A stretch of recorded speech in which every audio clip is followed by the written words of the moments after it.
Hi, I'm Terry Murphy for Women's Wisdom Network, Smart Women, Smarter Choices. And I love it when I have a woman that's so freaking smart in the other room. I just even get to talk to her. Her name is Tami Bonnell.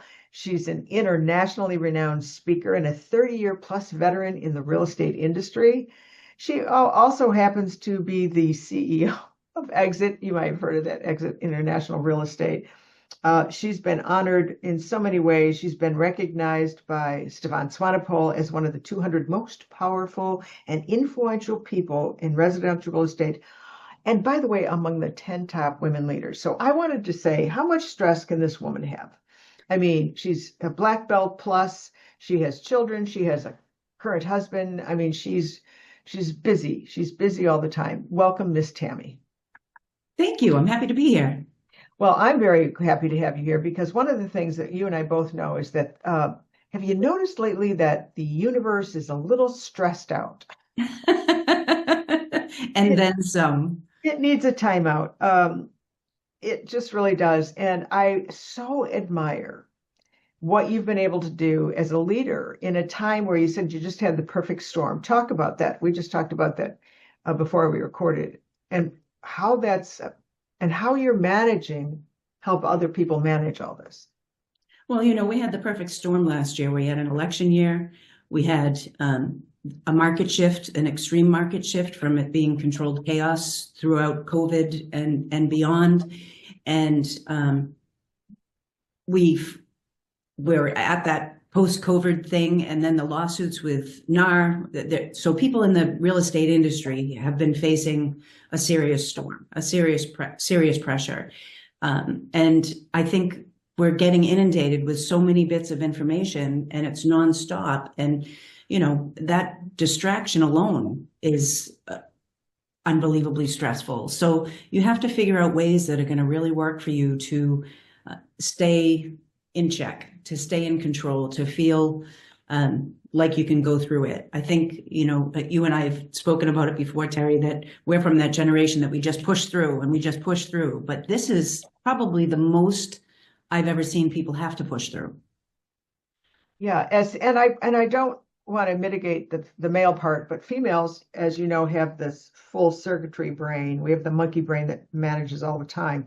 And you talk about overwhelm, and it's so easy as being highly collaborative from our DNA. We take care of everybody else and every other thing. And and then we go in for whatever's left, the broken cookie, the culture. It's very true. Yeah. And I mean, I'm one of those whack job people that can't go to bed unless the floor is clean in case I die in the middle of the night. I want people to think the floor is dirty. I mean, it's all of these things, these our own values and our own standards that we want, but sometimes someone's got to give.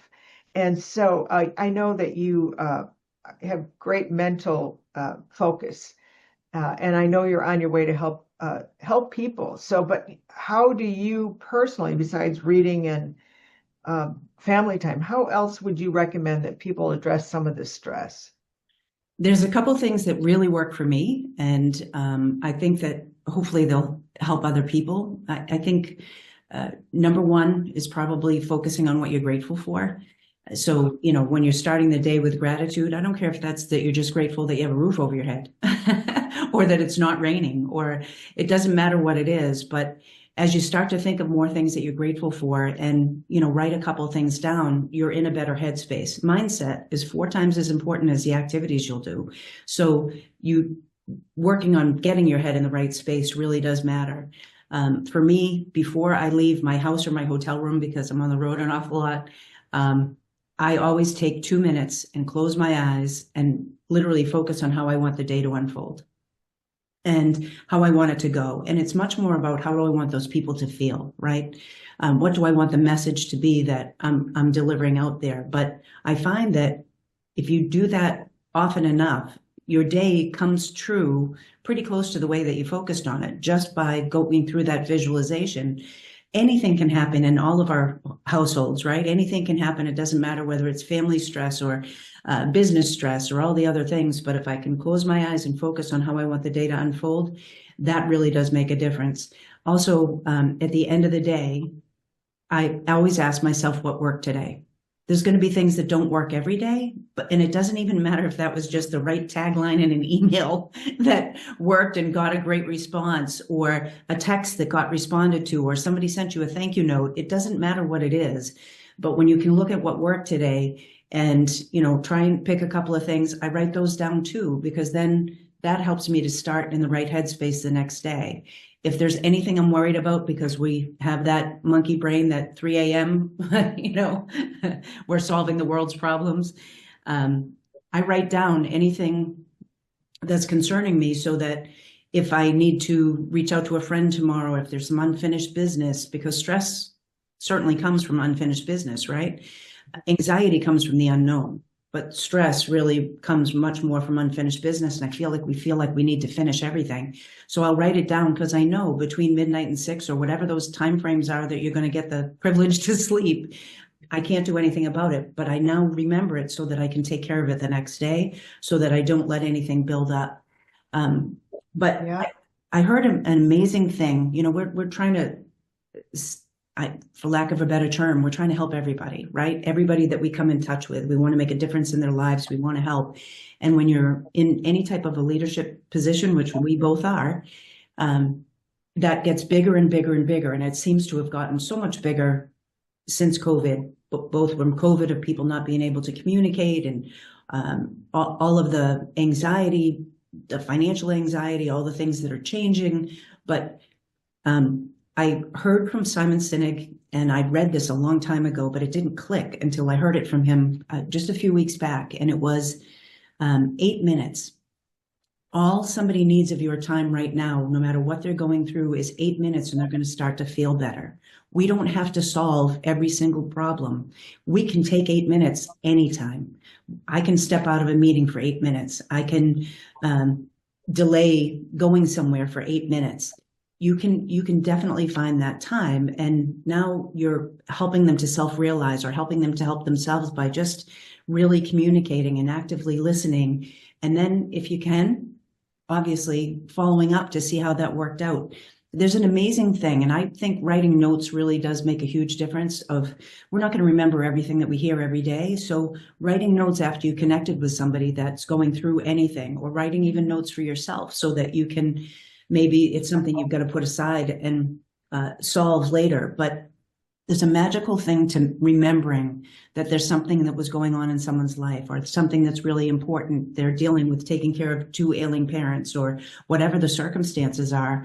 If I write it down, and the next time I get in front of them, I ask them, it doesn't matter whether I wrote it down or I remembered, but we have so many things going on that I highly recommend writing it down, so that you can look back through it when you're going to see that person again, or when you're going to reach out to that person again.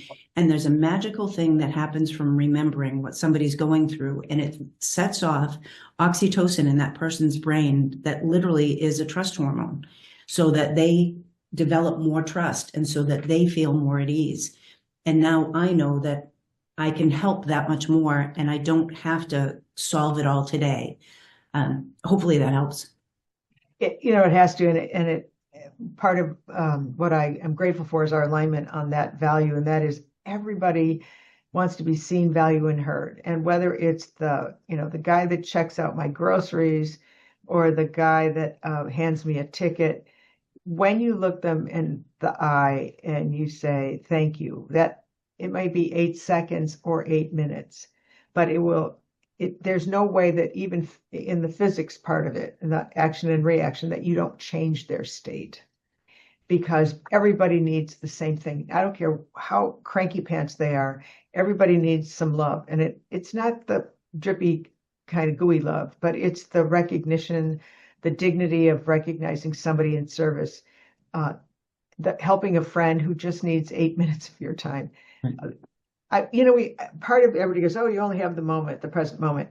Yeah, because yesterday's gone, tomorrow's not here, and then it'll be the present moment. So you're so right. At the end of the day, reviewing, what did I do today to take care of me, to take care of someone else, to make someone else happy?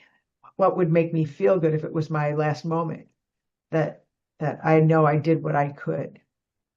Because at the end of the day, I hate to say that again, but at the end of the day, we're just here to help each other. It's so true, though. Relationships is the number one reason for happiness, and that is Harvard Business, not me. You know, they did extensive studies, and it's not necessarily the number of relationships, it's good relationships, but we can build a bond with somebody in, just like you said, seconds. And it doesn't take any more effort than not saying anything at all or not putting that effort out, right? And think of how you feel when you get back in your car from whatever you just got serviced or whatever you feel like you did. You know, we're putting a little bit of compound interest into people. Ooh, I like that. Compound interest. Okay, so you see why she's a powerhouse. I mean, seriously. Everybody just wants to hang around her. Well, I know that you're on your way to help bolster more people. And I hope you'll join us again because your messages to women help inspire and motivate us to be our best selves. And, you know, we were joking earlier about you can't listen to your own motivational tapes and get taller or blonder or smarter, but you can be your best you. And that's what this is all about. Tami, I want to thank you so much for joining us. And I hope, can we come back again to kind of check out what else you're up? Because I know you're up for a 4th degree black belt. This woman can hurt you with her little finger, by the way. I can just be kicking your ankle, but she can do it. I'd love to follow up. Thank you. Yes, thank you.